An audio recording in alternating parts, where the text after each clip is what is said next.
It's Hype here and we got absolute beauty for you guys today. We were editing our newest paranormal video that is releasing a week from this video's release, and we decided that since the history and tour was very long, that we were just gonna make one big video on it and post it a week before the actual video, just so you guys can get a little bit of the history beforehand, the full history and all that. That way you guys are ready for the full release next week. But yeah, let's hop right into it. This whole tiny commune was actually built on Indian burial grounds. This was an Indian cabin 10,000 years ago, and it was huge. So a lot of these people in these neighborhoods go dig it up the backyard, put it in a pool or something. They hit burial mounds and bodies and stuff. So there is a lot of bizarre shit that goes on around here locally. This place was built as a mansion. It was actually finished in 1874. It was built by a guy named John Sweezy. And so good old John was a con artist. His whole shtick was he would roll into a town. This is like the 1850s, I mean, so, you know, for reference, the 1890s was the fucking Wild Wild West. So he would roll into a town and start up a business and get a bunch of people to invest in it. Then he just fucking split with the money. I mean, what are you gonna do? You can't call. He left New York and actually headed into Eaton Rapids just at the time they were having what they call a mineral water craze. So some dude went to drill a new well in his basement and hit this brown shitty ass water. It was full of minerals, and so it'd be very rusty and stuff. But when you drank it, it would act like a diuretic, and it would make you shit yourself for a week. I mean, and so they figured, well, gee, I feel so much better after shitting myself for that whole week. I mean, because think about their diet in those days, Right. you know. And so, you know, so here you are doing it here, and so it literally overnight just turned into like a gold rush town. I mean, they were getting up to 16 trains a day coming into Little Depot with over 100 people each on it, rolling into town to try to think they were getting this miracle cure, which cured everything. I mean, it was crazy. They were actually selling this shit for up to $150 for a case of 12 bottles of shit water in 1850. That's a $5,000 case of Ice Mountain. Yeah. Hopefully you shit less. But still, I mean, that's a lot for water. So when John rolled into town, he figured, well, I'm going to do a different score. So he built this mansion. No expenses spared. It was all state of the art. It was unheard of. There was no fireplace. It was all boiler-based heat, which was brand new then. So the boiler room was literally like a small enclosed tank. It's got a blast door and everything, a steel reinforced cement ceiling and shit, because, you know, boilers were new. If you ever seen any of those old black and whites where the train's drawn on a track and it just says, when we bought the place 8+ years ago, in the basement was this giant box of freaking shards of tin. In 1976, there was a bad fire. It burned the third story down. It burned for over 4 hours before it was even noticed, because this is what's called a Second Empire design. It's not a Victorian design architecturally.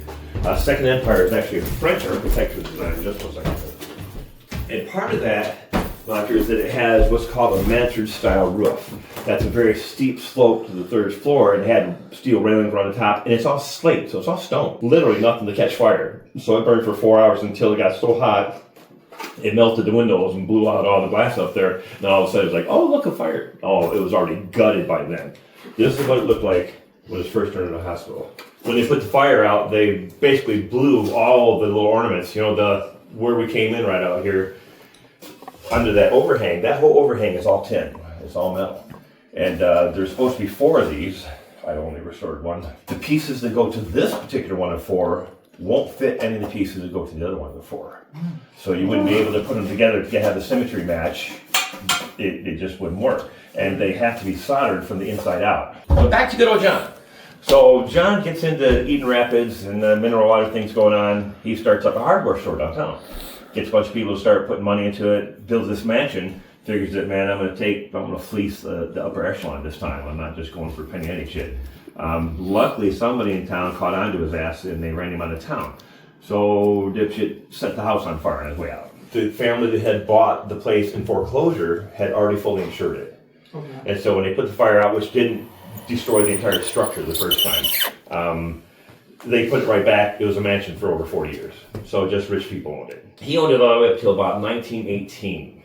And their names were Puffenbergers, which is kind of weird name for those. So in 1918, this woman shows up, knocks on his door. Well, if you think about 1918, that was actually the end of the Spanish flu epidemic. So this woman shows up. Her name was Harriet Chapman. Now, Harriet was a nurse. In 1918, nurses weren't thought of just this side of prostitutes. The reason for that is because nurses would have to be fairly intimate with all classes of people. But she came from a very wealthy family. Her family was big into coal production. And so they were very wealthy. So she showed up, knocked on dude's door, said, I'd really like to buy your building and turn it into a hospital. And it must have just thrown stupid amounts of money to do, because in 30 days, all this shit was out. And they started renovating the building. So in 6 months, they turned the mansion into a hospital. They had to replace, augment the floors. So all the tile you see out there, that's actually marble. So they did that, and then they put an elevator in the central tower. One of the things about a Second Empire home was you had a central observation tower. Just you get up to the top and look down on your fucking neighbors. I'm rich. You're not. I mean, that's what you did. Harriet, who founded and funded and created the entire thing, being a woman doing that in 1918 was just unheard of. You couldn't vote. You couldn't do shit. You stayed in, you made your man a sandwich if he fucking wanted it. And so she brought on some really top-notch talent. The couple doctors she brought on were actually buddies from U of M, and it was a Dr. Francis Blanchard and a Dr. Charles Stimson. Started the hospital up, and at the moment, it was still called the Harriet Chapman Hospital. Because, it was all her, it was her money, her everything. Dr. Blanchard kind of had a bit of a bad turn of luck towards the end of his career, even before he got here. His first wife actually died under his knife in surgery. So Dr. Blanchard was a gastroenterologist, so all gastric issues, things like that. And she had a gastric issue, and she died in surgery under his knife. So that kind of leaves a mark. Dude, that was your wife, you could feel a little guilty after that. Right. So after that, his second wife and their unborn child died under his knife in surgery. Jeez. Totally unrelated, but still complications. Those days, man, you could die from a fucking toothache. After that, Dr. Blanchard got hit by a train in his Model T. He almost died. He was in a critical condition in a coma for 6 months. So after that, he kind of said, well, fuck that town. And then that's when he actually moved on and took Harriet up on her offer to come be a physician at her new hospital.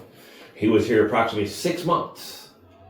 And after finishing surgery up on the 3rd floor, he went to step into the elevator. Well, it was parked in maintenance mode, so there it wasn't. So you see how tall that tower is? Yeah. So all the way up there, all the way down, face first, into the elevator pit. So that's almost a 50-foot drop to your head. Because it's big. It's half the size of this room. And so if you just walk in that lane, there's nothing to grab onto, you're just going, swan dive. You're it. And Dr. Stimson was actually downstairs in the morgue. And it's literally from here to just about the corner of that wall. And when Dr. Blanchard landed, head first after a 45-foot fall. So he heard, even felt that, just thud and splat and God knows what else. And died almost instantly. Dr. Stimson rushed over just in time to see recognition in Dr. Blanchard's eyes, but since he landed face first, he couldn't talk. Nothing left of his skull. And then he died. It was it. And he's been one of the more prevalent spirits. Even back in the 70s when they finally closed the hospital and turned it into apartments, young families that had toddler-aged children would go on about how they're weird. Their kid's imaginary friend had this really strange name. It wasn't Bobby or Sue or some shit. It was like Blanchard. And kids don't make this shit up. Right. And so multiple families over decades had that same story. This was the 70s. Ain't no social bullshit, nothing, man. If it wasn't in the paper or on the 3 channels you got on the fucking TV, you didn't know it. That was it.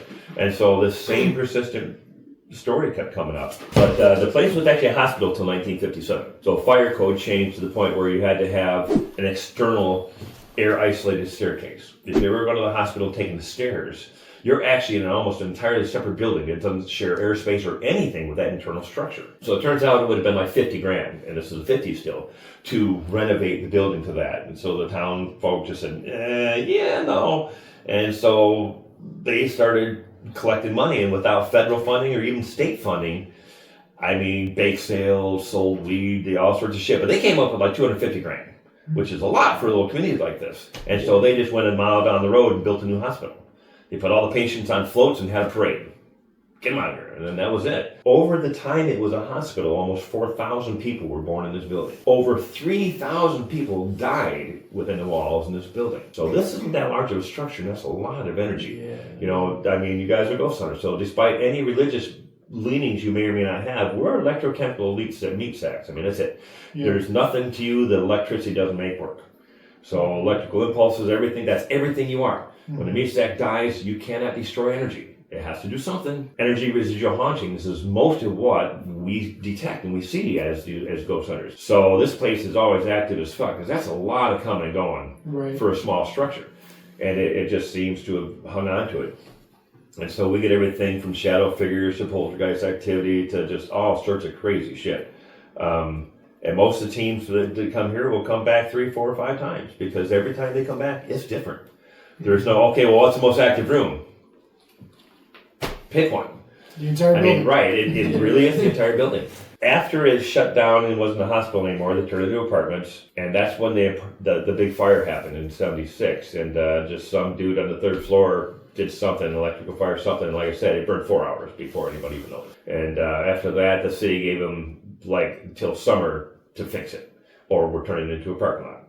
So if somebody bought it and thought, oh, well, we'll turn it into apartments. You can get $1 per square foot up here for an apartment. There's a lot of dollars in this place, for square footage. And so it was, oh, cha-ching, and dude put it all back. And so the guy was an electrical contractor, which is kind of cool, because every bit of wiring in this building now is all in shielded conduit, which means you will have no spurious electromagnetic fields. You catch something on an EMF meter and you don't have it shoved up the ass of an outlet, you've got something. Make sure you verify it with multiple instruments. That's just what it is. Yeah. We get a lot of really good shit with tactile devices, cat balls, stuff like that actually have to be touched. Things like REM pods and proximity devices work really well here. Use them in conjunction with each other. I mean, I've seen it work just amazing down in a freaking boiler room, and you'd be amazed at how you can actually have a full conversation with something and they will touch that fucking cat ball every time. Yeah. And it's just really crazy. I actually have a video I'll show you, some shit flying across the table that no other explanation for, since I didn't make it happen. That kind of brings us up into even the 70s, 80s. A local doctor actually bought the building, and he wanted to move his practice in here. So he's the one that got rid of that really cool looking fucking porch and made this room out here, because he didn't want to change the internal structure of the hospital. There were still doctors from out of state coming in and actually renting the space for an office and then working their practices out of those offices. Okay. So they did that for a while until finally he retired, and then he sold the building to the contractor who decided to turn it into apartments. It's all going to be good. The elevator tried to kill a couple more times. Several nurses fell down it and broke legs and other things. Some guy was trying to move into the apartment back in the 70s and somehow dropped a piece of his luggage down underneath, and as he crawled under there and tried to get it, the elevator started coming down on him and almost crushed him to death down in the pit. So he didn't move in. He just said, yeah, fuck that, I'm out. The place has had rumors literally for its entire existence. And so a lot of the townsfolk, they'll go by and say, But here's the thing though. So there's nothing malevolent here. The spirits here will prank you. It usually pranks women a little bit more than it does guys, because it'll literally dry up their leg half the night. And when these cats numb, yeah, just hang on a minute, let me finish. It's good. You'll be fine. Just you're doing good, man. Oh, you go. Okay, we're done. I mean, but it might pull your hair, it might grab your shoulder, it might stupid shit like that. You might hear strange voices and stuff. And the EVPs around here aren't like the fucking bullshit you see on TV. So it's just beer in the fridge. Right. How the fuck did you get beer in the fridge? That's not words. Right. And you see the text here says, I didn't hear that. How the fuck did you hear that? What have you been smoking? And we literally get women sobbing and children laughing and shit. And I mean, just plain as day, like, the fuck with that in my ear. So stuff like that happens. First of just a couple of public service announcements. Do not be angry at anyone in this building.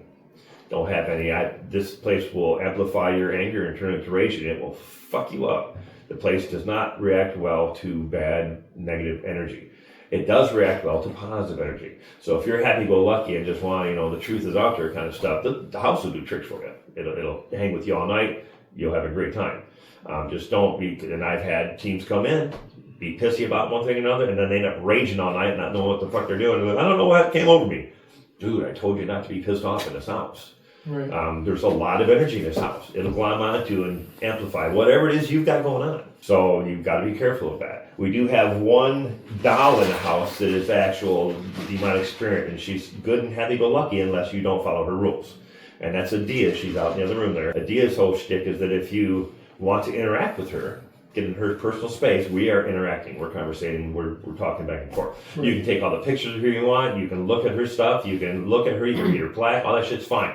The moment you address her, you pass that threshold and you're now requesting some of her time. To do that, you better offer her some respect. And I don't give a fuck what it is. It could be a penny out of your pocket, it could be a gum wrapper, it could be pocket lint. As long as you mean it with, okay, I really just want to offer you some respect, I'd like a little bit of your time. Mm-hmm. You know, you offer some respect, and then again, that all works out fine. If you fuck around and find out, she will follow you home and you have night terrors right around 3 or 4 weeks, which means you wake up screaming in the middle of the night because you think something's getting you, and it's not, but everybody else thinks it is. And you will do that repeatedly, night after night. I've had pro teams fuck around and find that out. I've had nothing, and they piss the D off and say, ah. They start posting the next couple days, man, I keep freaking everybody out because they wake up screaming. Duh. Right. Dude, told you. We had a team come in, they had a real young girl as one of their team members, and they're standing out on the sidewalks smoking. She was just going on about how the place they were just at, some big mausoleum the night before, was just bullshit, and all the money they paid, they better fucking be better here, and they better do something here, we're paying all this money, just going on. And you don't do that. You don't do that. Mm-hmm. You know, you always have to have respect for the place you're investigating. Always. It ain't like TV. You can't touch me! Bitch, I'm not only going to touch you, you know. And so I get a call at about 4 a.m. from this girl, and she's fucking going on, and she's all crazy excited. Oh my God, something just bit my face. And so she sent me a selfie of a goddamn human fucking full almost circle bite marks on the outside of her cheek. I mean, down to almost breaking the skin. And then scratched her back. And I don't mean like little red marks, I mean bloody furrows on her back. And then I'm thinking like, oh fuck, oh my God, you know. I said, oh my God, I'm so sorry, I can't believe that happened. Oh no, it was awesome. It bit your fucking face. That was great, we want to come back. But it bit your fucking face. Oh no, it was great, we will. Then why you call me at 4 a.m. then? You know, just go with it, go and think. But again, don't piss off the house. I mean, it's happened. And as long as you are okay with being cool with it, it'll be cool with you. I mean, the guy that lives in the back, he has shit happen all the time. He'll wake up in the middle of the night because somebody's sitting on the end of his bed, and if he flips the light on, there's a butt print in his covers. But he just says, turns the light back off and goes to bed. And he'll get to the point where he'll go, man, I got to get up earlier. Can you please not turn the light on at fucking 3 a.m. like you always do? Because in the middle of the night, just shit comes on. And so he gets along good with it, and it gets along good with him, and everything's happy-go-lucky. He kind of gets a kick out of actually being able to live in a haunted house that's Facebook famous. Whatever the fuck that means. We are slowly but surely turning it into a bed and breakfast, which is it was the initial plan when we first saw the place. Just driving by and said, oh man, that'd make a great bed and breakfast, because it does, it looks larger than life. We didn't know anything about the paranormal aspects of it. My wife and I had done paranormal research for 20 years and had no clue. We just thought it'd be a great bed and breakfast. Right. And then once we finally started doing research, I said, holy shit. And then as we worked on the place, we've seen and heard just some crazy, crazy shit. And it just happens all the time. It doesn't matter if it's light, dark, in between. It doesn't give a shit. It just happens. The worst and scariest shit you'll ever see in your life, and it's not ghosts, it's the medical equipment we've got from the fucking 1900s. Because you did not want to be sick in the 18 or 1900s. Yeah. The shit they did to make you better, just let me fucking die. You don't want this. Just, you're going to do what with that? I'm good. I feel better. I'm going now. I'm way better now. I'm not dead yet. And it's all been used for its intended purposes and probably some unintended purposes. So there's got to be any manner of mojo and strange energy associated with even all of those tools. Yeah. I mean, I have cranial drills. I have, lobotomy tools. Who knows how many childhood memories that shit's erased. So it's all right here in the confines of this building, and it just bounces off like pinballs, What we literally are is energy, and if its residual stays around, some of it might rub off on something that altered your life and changed your life. Right. And that's why they say that pivotal moments are what create hauntings. So it can be good, it can be bad. It can be the most favorite moment you had in your life, one of the best experiences you had, or it can be the worst experience you had. Still will leave behind residual energy, and that may equal to a haunting. We actually met a couple of the nurses that worked here. When we did one of our first presentations, there's this tiny little freaking 90-year-old women sitting in front chatting and stuff. It turns out they were fucking nurses that worked in this hospital. I'm going, why am I talking to you ladies? Stand the fuck up and tell me what you know. Right. Because there's no records. I mean, my wife did a lot of research to find out the stuff that we know, but it's impossible to get on top of it all. Because, I mean, as important as this place was, this town, you think I'd have some pictures of the inside of it. No, not a single one when it was in the hospital stage. Right. You know, and I know photos were expensive in 1918 and harder to get, and you had some dude going, swab! But, you know, the flash goes off and no eyebrows. But still, got nothing. The room we're in right now, this was actually the emergency room. All right, this was most recently just a bathroom and a kitchen. And the apartments in this building were just giant. I mean, the guy in the back, he's got 1,600 square foot and 3 stories for his apartment. You know, and from there they went down to 1,500, then down to 1,400, and the tiny apartment was 900 square foot, which is still a pretty good size apartment. Right. And this was part of that. That door wasn't there. This door wasn't there. This was all just one closed room, and you would have to go outside and go to the separate entryways to get into the different portions of the building, which sucks when you're trying to work on it. And while I was in here working, I had to pull all the cabinets off, and they did such a shitty job of it that the drywall had to come down. And when the drywall came down, I discovered there was a doorway here, and then there used to be a sink and a toilet over here. And when I was chopping out the drain for the sink, I noticed molding behind the hole that I dug with the sawzall. I said, "Fuck, is that molding?" And so I ripped the drywall off, and oh look, another door. And the funny thing is 8 fucking foot doors. Right. I just can't go to Lowe's and get a new door for this bitch. You know, you have to have it custom made, and they're expensive as shit. Yeah. The ceilings you see, and all throughout the house, they look tall because they may be 10 foot, even 12 foot in a couple spots. They were 16 foot when it was a mansion. There's 6 foot of dead space above every single ceiling in here. And when they turned it into apartments, they dumbed it down because they were going to have to pay the utilities on it. But when it was a mansion, you'd be fucking clouds and shit. I mean, 16 foot is really, really tall. Yeah. And so it's just crazy how big and how you know, high the ceilings were. And we've been slowly trying to recover and restore all that. Restored from the fire in the 70s, it was all shag carpeting and stucco. And so all these beautiful marble floors all had shag carpeting on them. And for some dumb fuck reason, they glued the carpet padding down with liquid nails and construction adhesive. Dude, Gravity taking a break today? It stays where you put it. Why are we gluing that down? Because then you're going to put this heavy ass shag carpeting on top of it. But yeah, so as we try to break that out and pull it all up, and then pull up the padding, it didn't. And it just left all these little squirrely ass, you know, bits of glue with little strips of foam on it.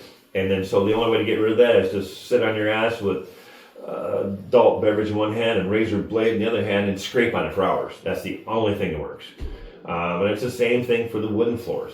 Every single floor in this building is like 1.5 inch tongue and groove solid oak. Just beautiful floors. Covered it up with this linoleum shit. In 1918, linoleum was you would lay down roofing tar paper, roll it out, and then this weird burlap bag fiber shit, and this was way before asbestos. You would roll that down, and then you'd hit it with a flamethrower, and it would literally melt into the wood surface. I'm still peeling it off, so it's good for at least 100 years. You know, so I mean, you don't get that shit out of the stuff at Lowe's. When you pull that tile up, or what's left of it anyway, what's left is that tar paper which sublimated into the wood. So yeah, adult beverage, razor blade, scrape on that shit for hours. And then finally you can resurface it by sanding it. And luckily, since it's 1.5 inches thick, you can gouge it up pretty good and still be able to take enough off to make a good surface. We've done that with exactly one room. We're going to wander around a little bit. I'm going to show you kind of where we're going to go and what to expect or not in any of the rooms.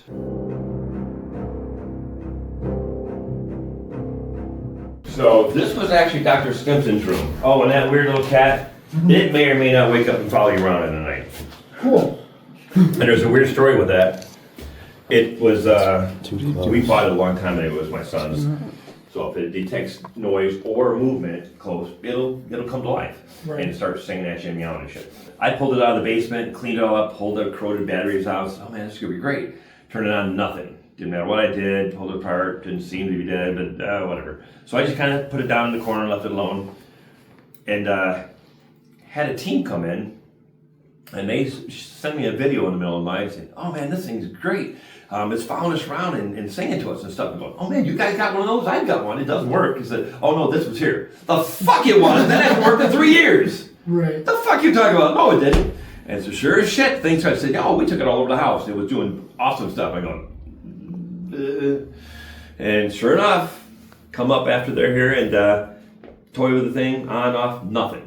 Won't fucking budge, won't peep, nothing. So, what the fuck? So, strange enough, that same team came back again. The motherfucker woke up for them again. So if it just kind of starts going off in the middle of the night and it's like, yeah, you want to have to sing a song? Get the fuck away from me. So this is one of the first rooms where we've actually restored the ceiling. And this is why. So that's not just stucco.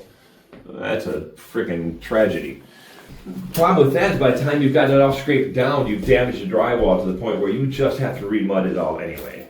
And so I just took quarter-inch drywall over the top of it all and redid all this. And this is all hand-painted trim that the wife painted up.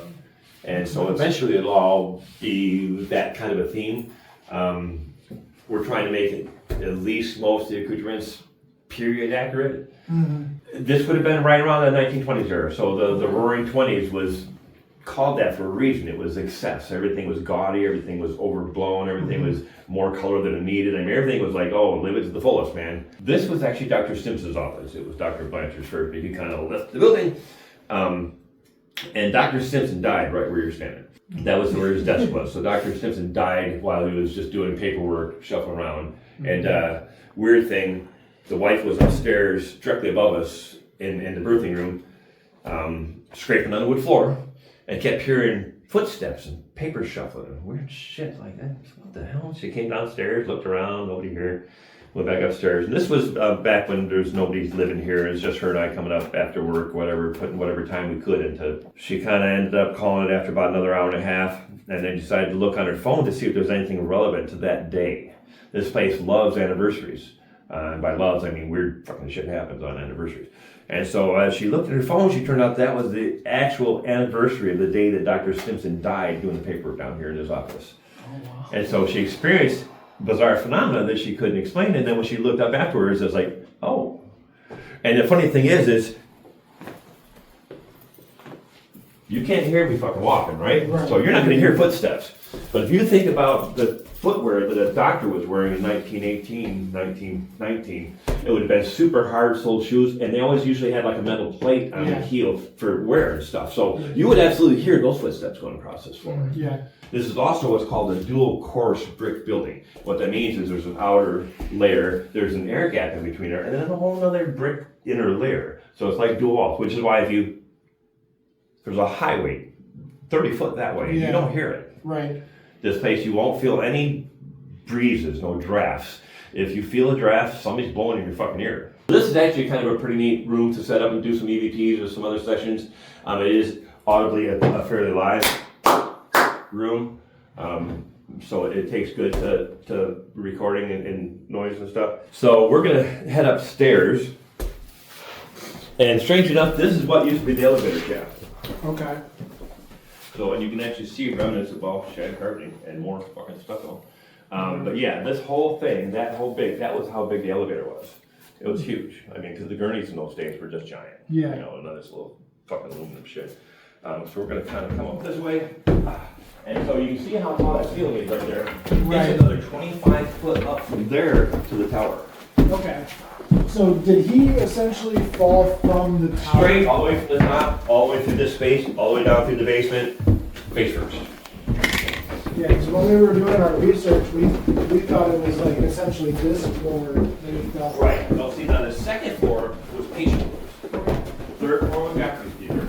First floor was the doctor's office, and then like the lobby and entryway.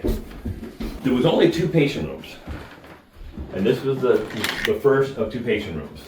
There was only 20 beds, but they were like, if you think about it, if you've ever seen an army cot, that's what they call beds. Yeah. You know, so there'd been like 10 cots in here, and you know, the doctor would just, you know, do this kind of bullshit.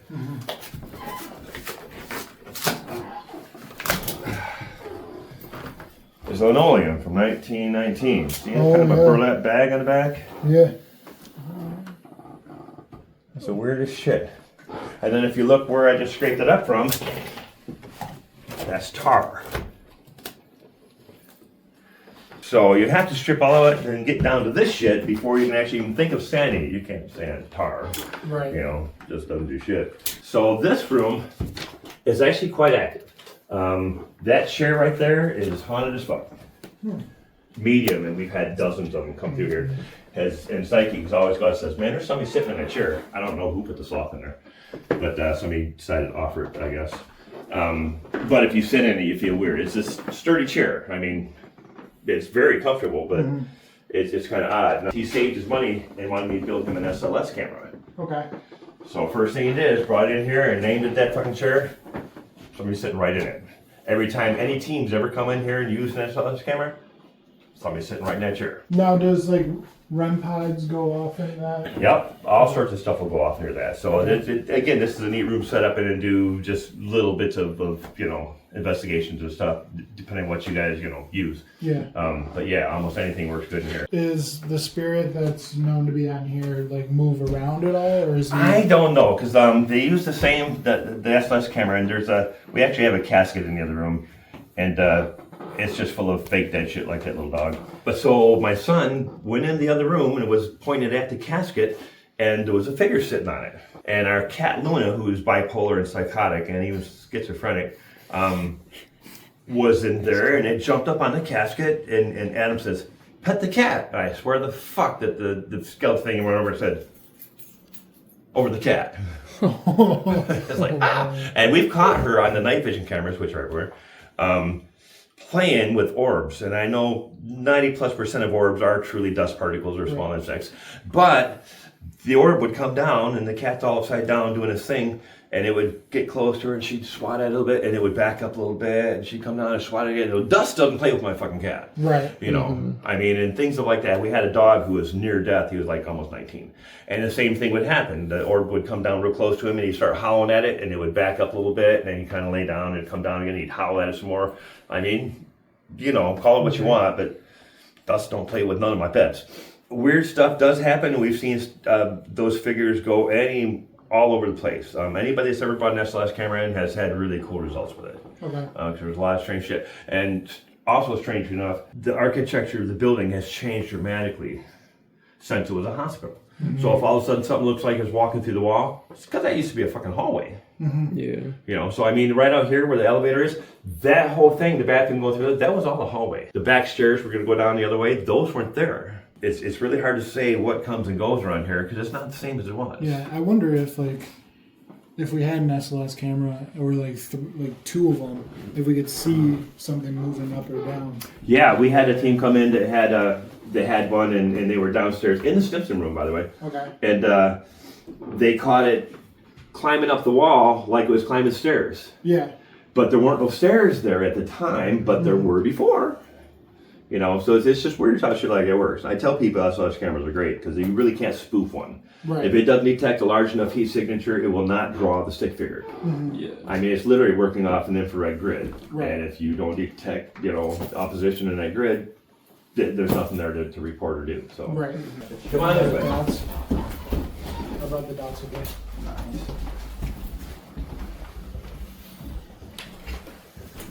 So this is the casket that they were sitting on, and that's where the thing showed up, and it's just full of stuff. I tell everybody, oh, it's just full of dead shit.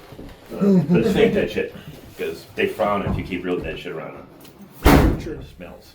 So this was actually the birthing room. So this being the birthing room, it does have for some neat stuff. Almost 4,000 people come into this world in this very space. This room was just overflow from the birthing room, but it was also where the dumbwaiter was. So there was actually a cafeteria downstairs, which is weird because that's right by the morgue. Makes sense. Yeah. And then they had a small kitchenette up in the operating theater. Now, the reason they had the operating theater in the third floor is because there was skylights in the roof. And they put skylights in because, think about it, 1918, man, we didn't have a lot of like halogen light or any for that fact. And so they would literally move the patient under the sunbeam. Okay, you got 30 minutes, start cutting. That's it. When that sun's gone, when that light beam's gone, we're done. Right. You know, if it's anything critical.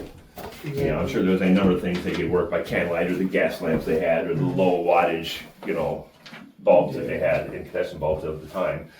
Behind that door was actually used to be the stairway that went up to the operating theater. But when that burned down, they just kind of cemented it all in so it doesn't go anywhere now. Okay. Nothing there. This is just an easy, the room, nothing really happens in here a lot. This was where we had our front, we had to live here for 2 years because our house burned down. And so that was all the fun you'd think it was. But this was actually our front room where we watched TV and stuff. Okay. So not much goes on in here. If you need to take a break, it's a pretty easy place to chill. You bring a couple chairs up. So, I mean, because I'll have mediums come in and they'll try to walk past that threshold and they go, oh, fuck, I ain't going in there. Mm-hmm. And even when we tried to rent this out to tenants, we had one that came in, he was just a rich dude. And he could not stand being in this apartment. He says, man, the pressure gets me in there. And true enough, if you actually come in here, turn everything off and just sit and try to be still and just feel, it gets oppressive. It's almost palpable. You can literally feel it, forcing it in you. This is where most people would have come for the most trauma, and where most of the pregnant mothers would have come to after they delivered their child. I mean, they would have delivered their child literally right around the freaking corner there. Okay, so we had a team come in, and they're called Chicks and Spirits, an all-girl team. The lead, Heather, was just doing simple point-and-click DSLR photography. I mean, that's literally one of your most powerful tools. Even a fucking phone, as long as you've got the flash on, is a very powerful tool when it comes to ghost hunting. Right. Every time that flash goes off, you impart a significant amount of energy into the surrounding atmosphere. Things can use that to manifest. That's how that works. If you've got an electrical field here, it can use that same energy and embellish itself and possibly do something neat for you. So what she did is she was taking pictures, and she caught this picture right where he's standing. It's not cold over there, is it? Oh, wow. So that's a pregnant woman holding her stomach and looking down, exactly the spot where she would have been picking out her cot to lay the fuck down.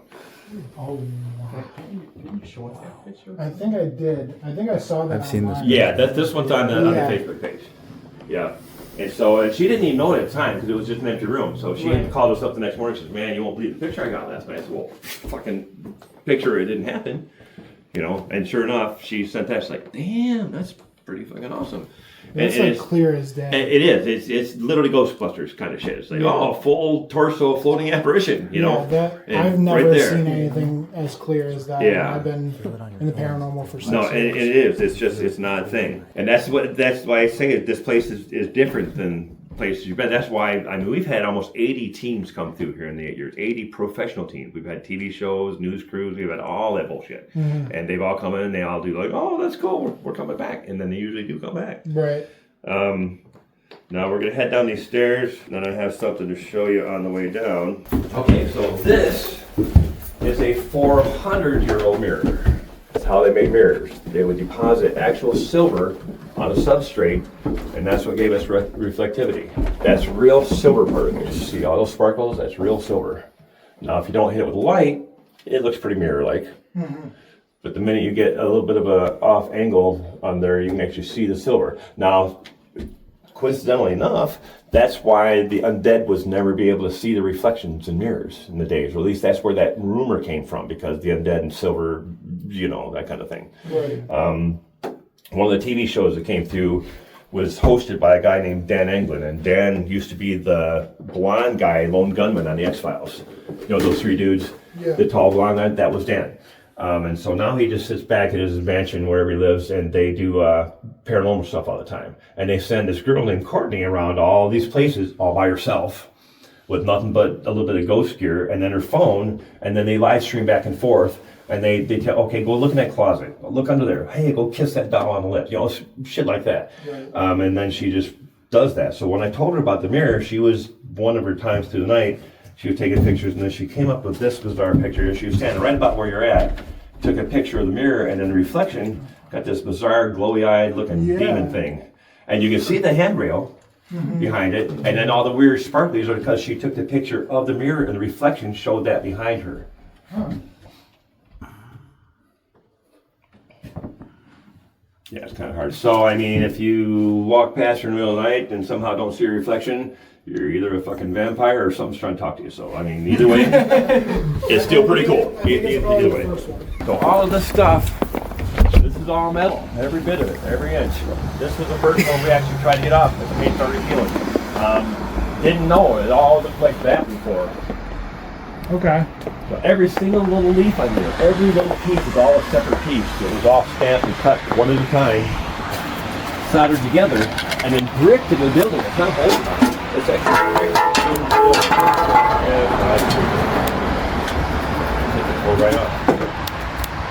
So that's a bitch. You have to Dremel tool the shit out of it all the way down to it's totally spotless, and then use this special metal paint, which still sucks because it's coming off. It's like $250 a gallon, and then the gold trim is $500 a gallon. That's why people don't paint their houses gold. Right. Well, the color schemes and stuff, and that's what the thing about that color scheme. Everything was. It was overdone, it was gaudy, it was the roaring 20s. Right. You know, it was large and light, it was big. So, this back, right where that eavesdrop is right there, that's where the cinder block wall goes all the way up, all the way to this, to the attic. So you won't hear, Jason, there's only one spot where you might get some audio contamination in the building, and we're about to see it right now, and that's the stairs going down into the basement. Okay. That's directly under his kitchen.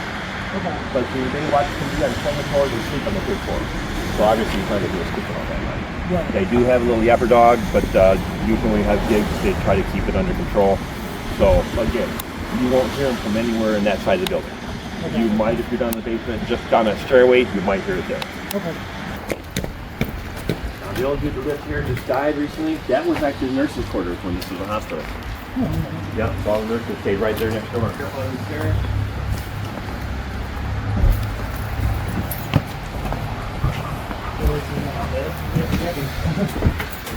The next door neighbors have a cat. It's a really cool cat, but you do not want that thing rubbing up against your leg when you're the pitch black fucking going and goes, well, show us a sign. Ah!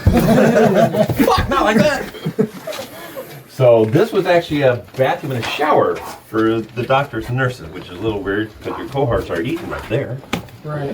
You know, if you come out with a towel on your junk like you do, it's like, oh man, oh, is that meatloaf today? No, the morgue is 20 foot that way. I don't think that's meatloaf. We're done here. So yeah, kind of an odd spot. Now here, we're gonna go into the boiler room. There is a small divot out of the floor. It's covered with carpet. It does not lead to the depths of hell because I'd charge a lot more money. But don't trip and die because I've seen American Horror Story. You fucking die here, you're on my next tour. Play nice with the guests, it's all good. No, so this was and is clearly boiler room because look, boilers. But in the day, the hospital days, this would have been completely filled, this entire space, with a big old octopus-looking furnace. But it was a boiler, probably 400-gallon boiler. Okay, and so again, since it was sketchy technology, there's the pole chute that would have fed it. But the entire room is lined in stone, block, brick, and a steel reinforced cement ceiling. And then a self-closing glass door that was actually counterweighted and would close and latch into this huge steel frame. And this is a cement core door. Right. So the whole idea is that if your boiler went funny, that this might save your house. But Mythbusters took one of these, 40 gallons worth, tough, very important piece, built a small house around it, about the size of this room. I mean everything, drywall, roofing, a small house, and then overpressurized it. It blew it into toothpicks, 2,000 feet in the air, and 2 miles down the road. That was 40 gallons. 40 gallons. So a 400-gallon boiler would have turned every single stone in here into shrapnel and killed the entire fucking town. Right. I mean, that much pressure would have gone off like a couple hundred, tons of TNT. Yeah. I mean, literally a lot. It would have just totally obliterated this entire block, and the shit would have flown for miles. Right. So that didn't happen, luckily, because here we are. No, it wouldn't. It would have shot, just literally. I mean, if the 40 gallons shot at 2 miles, think of what 400 gallons could do under pressure. Yeah. So this is actually a very active space. Strange enough, that top step right there, that's where you want to sit if you want something to mess with you in the middle of the night. We had a team come in. It was a brand new team. I mean, they unpacked their ghost hunting equipment from the Amazon boxes up on the table. And so one dude's standing over here, and the other guy's sitting on that step. This guy's probably trying to figure out how the fuck you work the camera he just bought. And this dude jumps up and starts, what the fuck, something just touched me. I mean, we're ghost hunters, so like, fuck, I'm gonna sit there. Right. I was like, don't run away, sit there. That's what I would have stayed sitting right? there. And so sure enough, he got grabbed too. And so when they got up and looked, that hole right there in the wall, they saw a shadow figure go run past out there. Because there was lights out there at that time. And so this was the lights fully on. I mean, they hadn't even really started investigating yet. They're still trying to turn their shit on. Right. And so they saw a shadow figure come over there. And so they called us up the next day and said, oh, that was amazing. I mean, first gig, if I can get touched and see shadow figures, that's a good gig, man. Right. So they say, we gotta come back Friday. And sure enough, they came back that same Friday, and brought two of their friends who didn't even watch ghost stuff on TV. Never been experienced, nothing paranormal ever in their lives. And so what do you think they asked them to do? Hey, sit on this step. Yeah. And so this time they actually caught a shadow figure peeking around the corner because it came down the hallway and grabbed those two, and then they left. But they caught it on their film. This really young girl, because she was a daughter of a friend of mine, was setting a laser grid up on the top of that step and into the corner. And so every time she'd get over there and try to hit it with the camera to see what there was anything, including the beams, the batteries would shoot out of the laser pointer and land over here on the floor. Now, if you've got a laser pointer for a grid, you unscrew the back of that motherfucker. It does not pop off. Right. I did it 3 times in a row. That stuff is up on the Facebook page. And so every time she'd get over there, it's like, ping, and it stopped.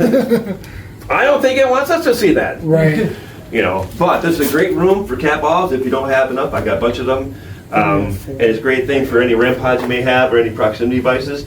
Spirit radios and call and answer devices work really good in here. Okay. Again, supplement them with a cat ball or with something else that requires tactile, to be used. But this was just a break room. So not a lot really went on or goes on in this room that we can tell. But over here, on the other hand, is the elevator. But what we found was the actual counterweight to the elevator. So that's like 3,000 pounds worth of solid steel. So it's never, ever, ever moving out of there. Right. And the wife thought adding a rat to it was a good thing, and I still love her though. It's good. That's just her sense of humor. This is kind of a neat place to set up and do any number of things. I had a team come in, and they had a table out here and had a night vision camera that he plugged in to a power strip sitting on it with the wall wart plugged in there, and recorded most of the night. And so halfway through the night, the camera picked up footsteps coming down these stairs. Doors were locked, ain't nobody walking the fuck down those stairs. And then when they got down to the bottom, all of a sudden the camera was unplugged. It didn't turn off. Something pulled the wall wart out of the fucking power strip and laid it sideways. Can't fall out. Gravity don't work that way. Something had to pull it out. And that was the last thing when he looked at the footage. Last thing was you heard footsteps and dunk, dunk, dunk, and then black. And that was it. So weird shit goes on in here. But the way it worked is elevators in those days were cast iron as well. So they probably weighed just 3 tons. And there was no first floor, second floor, third floor bullshit. You had this big Frankenstein switch. You went up, stop, down. That's it. There were no limit switches, so it wouldn't stop at the same floor. You had to just tag the landing and up a little, down a little. That's why there were elevator boys in most of the better hotels and things in those days. Right. So you would bring the elevator down with probably, hopefully, a dead person on it, because boring. And you would wheel it out of there, and you would walk backwards. I'm going to die. Because it's fucking boots. Down this step as the gurney went down this ramp into the morgue. So everybody in the morgue, woo! This is where the inspection autopsy table was. It was huge. It was actually set right in the cement. That big. Dr. Stimson was right here performing a procedure on what we really hope was a dead person when Dr. Blanchard landed right there. Dude, 10 foot away after a 40-foot fucking fall to his face. Yeah. You know that he fucking fought. You know he felt that. Yeah. I mean, that's serious shit. And so then he rushed over there just to do the thing. But yeah, so this is actually kind of an interesting room. Strange enough, like REM pods and shit go batshit crazy here. And even EMF detectors, if you've got a decent one that actually has a digital readout, work really good there. Even the cheap ass Amazon ones, if you put it up there by the spider, it'll sit there and then it'll just fucking red light out of nowhere. And it'll just kind of play with itself. Just do the thing. There actually is a very strange electromagnetic anomaly right here. So it's running around this hole, which is weird. This is actually the outside wall. So on the other side of this wall is just dirt. This is the city water supply. It doesn't get any more fucking grounded than copper pipes coming through the dirt, coming through steel, coming through cement. Nothing on this wall should have any magnetic fields whatsoever. Right. I've seen it go from like a 250 out here to over 2,500 by this hole. That's enough to light one of these bulbs. Right. That's a lot of EMF. I mean, that's enough to knock your ass down if you ground it somehow. Yeah. And then sometimes it won't. It will, it won't, you don't know.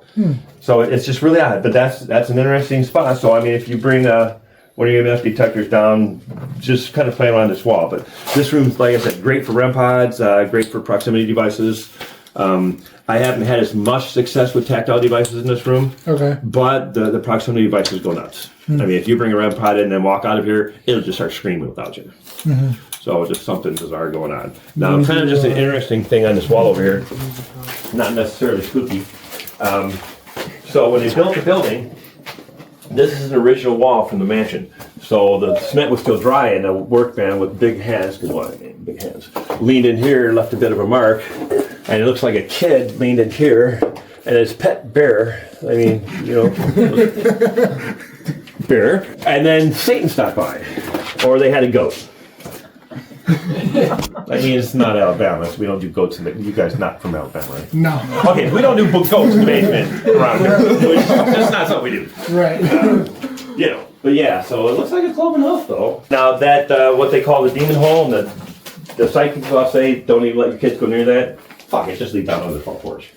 That white pipe is the eaves trough that's by the blue door. You guys have been going in and out all day. And this was access to underneath the porch.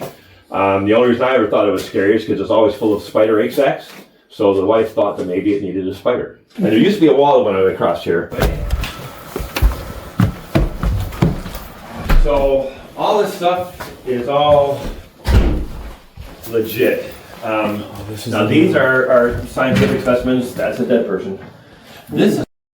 You still recording? Yeah. Oh, you gotta pause that for a minute. These are real rib bones. Okay. That's real tibia. This is a femur, but it's a recreation. I bought it for my wife for Mother's Day. We have hearses. And, dude, that's just how we roll. Yeah. I mean, what are you gonna do, right?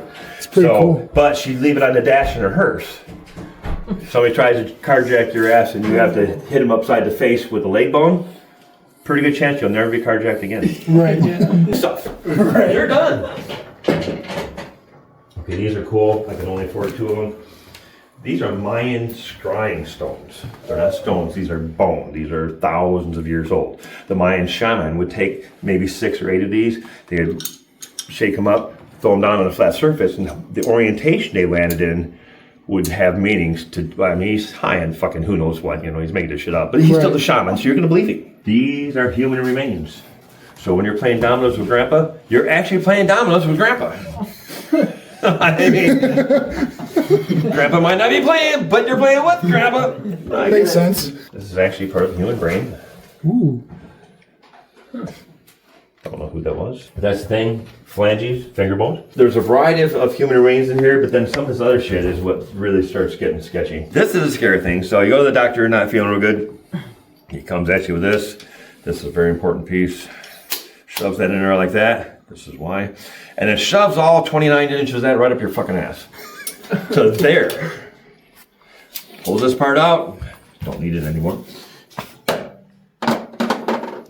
Closes the inspection window. Another important step. And it hooks up the little bicycle pump and an electrical lead and inflates your colon. And then he goes... right there. Dude, we do not pay doctors enough. He comes at you this. Now, another important step. Clear. I mean, he did inflate your colon. Then, if he sees something that he doesn't think should be there, he takes this weird little freaking raptor thing here, which is razor sharp, and then now I can't see shit. I mean, you see what I did there? Yeah. So using the force, kidney, rib, polyp. Hey, we scored. This is still used in a lot of third world countries as state-of-the-art technology. So you guys really don't need to know what this is because you've never had to deal with one. That is a vaginal speculum. It's not like a duck impersonator, although it does kind of. So vaginal speculum, an anal speculum. The only thing weirder than dude looking up to that is holding your butthole open like this and somehow not trying to see what the fuck's going on. Next, somebody say it. What do you think these are? I'm not saying it. Say it! Have none of you guys seen a porn before? I mean, hello? All right, fucking anal beads. No, it's not though, because there'd have to be like knots, because that's just gonna slide around. I mean, I read that on the internet, by the way. No. So the doctor would take these, and he'd say, no. Okay, so you're 12. So he's literally going to grab your nutsack, feel your testes, and based on the size of your testes, he's going to give you hormone replacement therapy, which is probably testosterone, which is not at all how your nutsack works. That's not really where testosterone is produced. The size of your nuts Nothing to do with how much you produce. So most of the stuff, this is all embalming equipment. That's a portable embalming pump.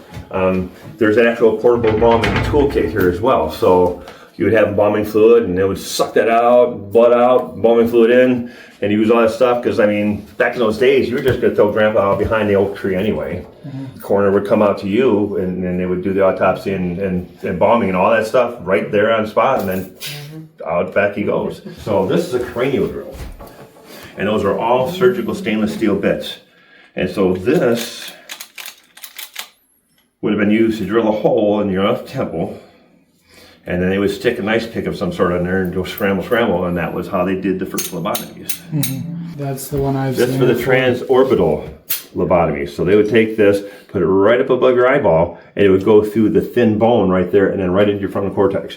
And you would have to drag it in there that far, the little mark. So they would hammer that bitch in there. We actually did an overnight at Trans-Allegheny Lunatic Asylum. That's where the doctor pioneered this shit. He killed over 5,000 people trying to get it right. So in the early 1900s, when a woman was going through that special time of the month where no man's nut sack is safe, some guy, because no woman would ever dream this shit up, decided, well, you don't want to fix that. You pay the doctor to come out and finger bang your wife to an orgasm. Because they said, oh, they're suffering from hysteria. And so that got to be so onerous for the poor doctor, they invented the first electric vibrator. That's what this is. So this is like 5 pounds, it's like a small sledgehammer. You could chisel the fucking marble tiles out of that cement with this bitch, I'll bet. So I don't know if it was more fun for the girl, but it was easier for the doctor, and that's what counts. So these are called Dr. Young's improved dilators.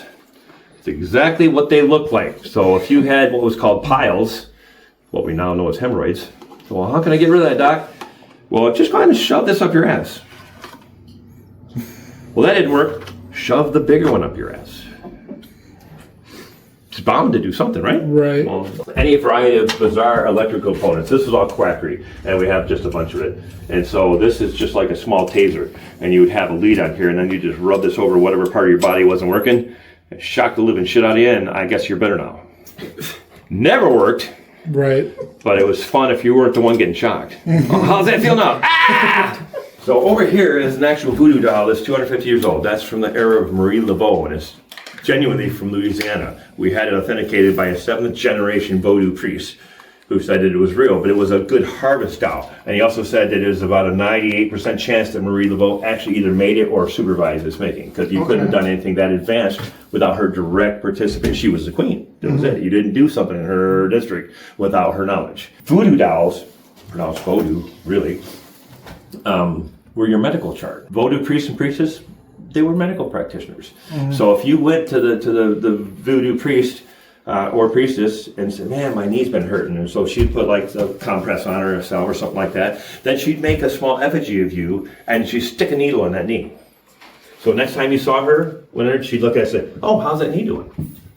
You know, so every time she did something for you or to you, there would be a mark on that. There'd be another needle that would go into whatever that area of your body was that she worked on. Right. And so, I mean, that was just how she knew what they'd done for you. These are infant circumcision rings. Yes, that goes right at the end of you know what, when you're a baby, and then whoo, around the edges.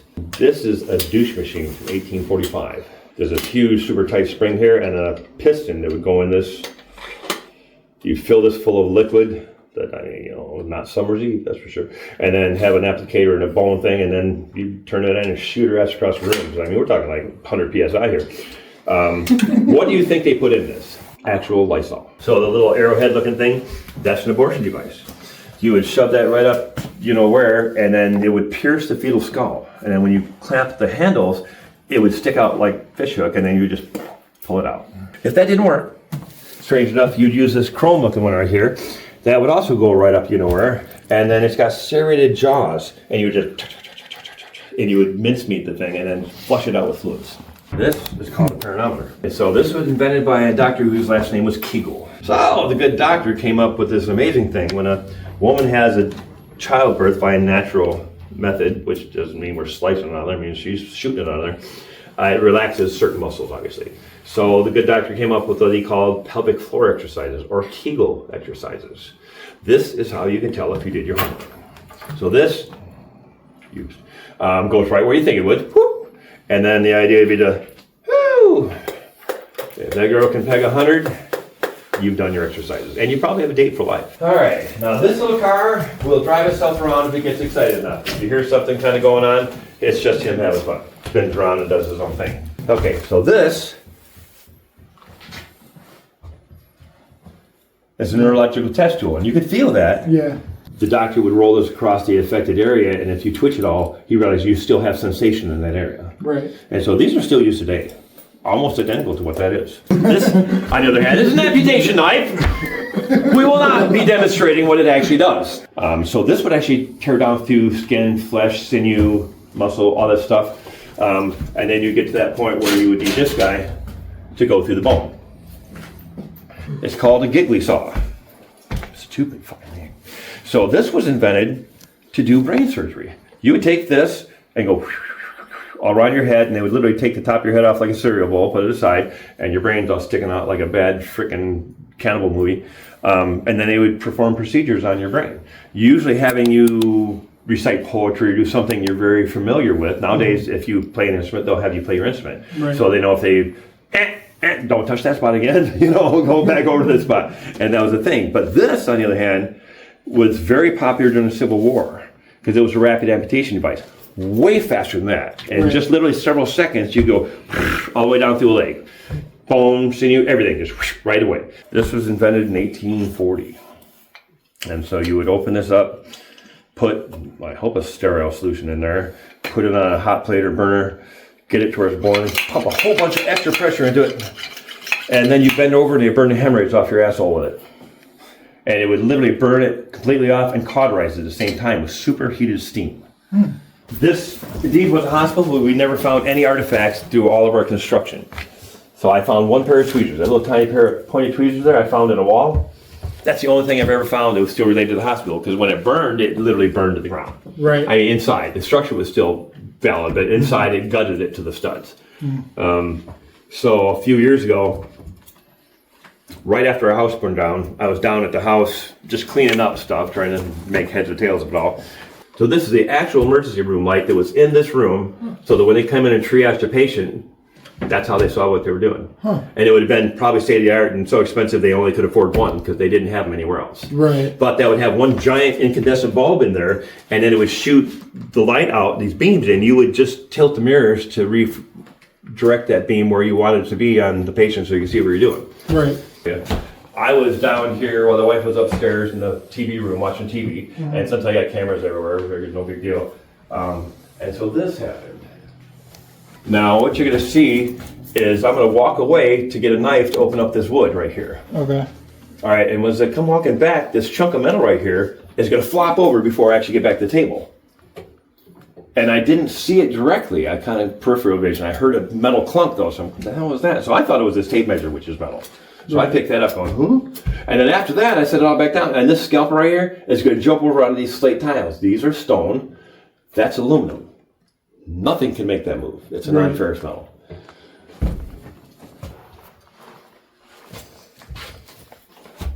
Now watch as I come back. When I get about to there, this is going to flop.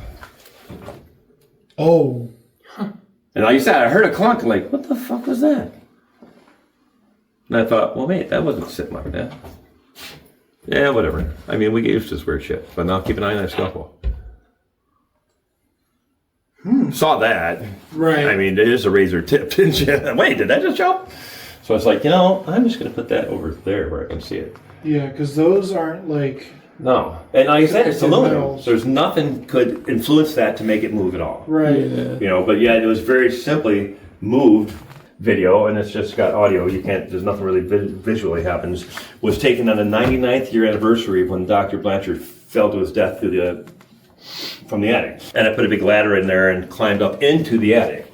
Now, up there's all that tile floor is still immaculate up there. It's been uncovered for 60 years. Nobody stood on it. I mean, since the fire, it's just been clear and clean. But I put a night vision camera up there and one of my real high-end audio recorders. It records from 5 hertz to 50,000 hertz. So that's way outside of even standard recording devices. Right. And then I caught this just bizarre-ass audio clip. Now this is the door, that's a fire door. This is right where he stepped into it. Whoop! Okay, nothing mechanical up there. No water pipe, no nothing. Let's see what that.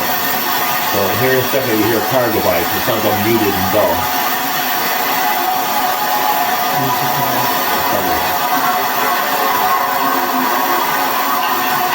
Okay, that's it.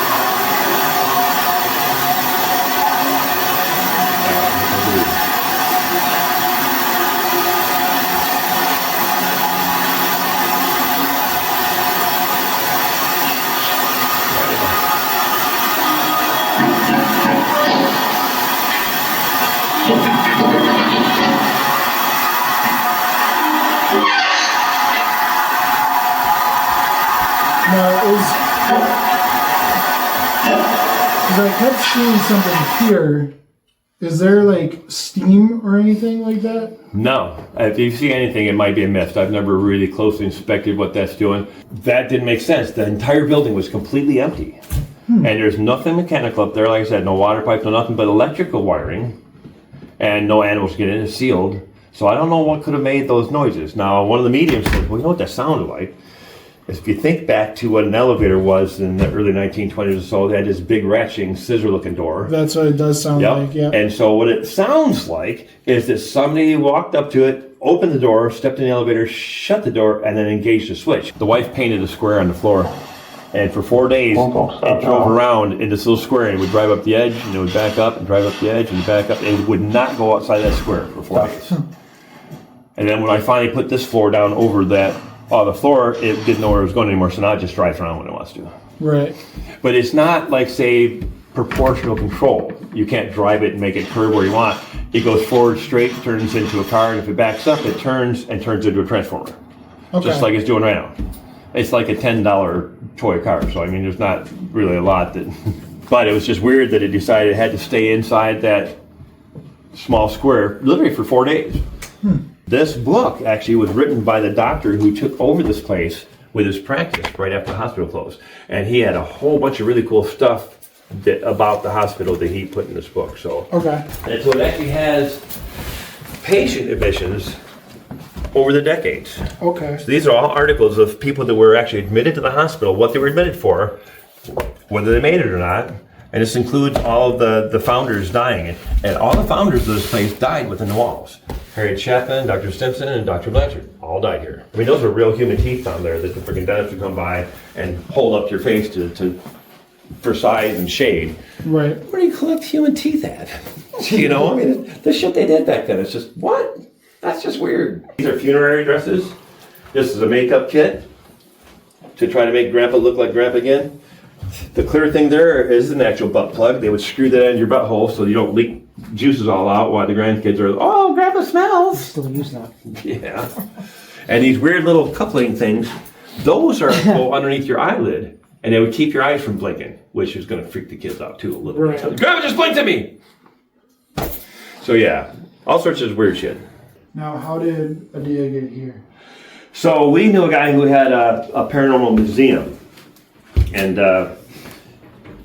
he was a bit of a sketchy dude, and so he ended up having to leave the state all of a sudden, and so we bought his entire collection out. And so we got, that's the human sacrum came from him, and that came from him, and a bunch of other stuff, some of our other dolls came from him, and a number of other things. So we just bought his whole collection. He didn't want it to get split up. And he'd been here a few times and said, well, you guys are just about as weird as I am. Hey, you want to buy this shit? It's like, oh, fuck yeah, we do. Why would we not want to buy this shit? So, yeah, we added his stuff to our collection.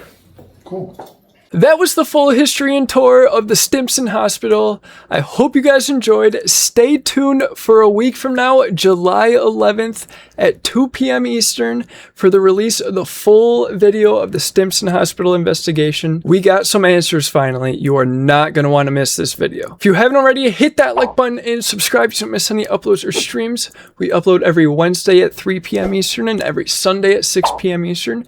We stream every Sunday through Thursday, 8 to 10 p.m. Eastern. Go drop a follow on Twitter so you don't miss any updates on streams, uploads, and other fun things to get the community involved, like giveaways. And comment some other video ideas you may have. Can literally be anything, and I hope you guys enjoyed, and I'll see you in the next one. Peace.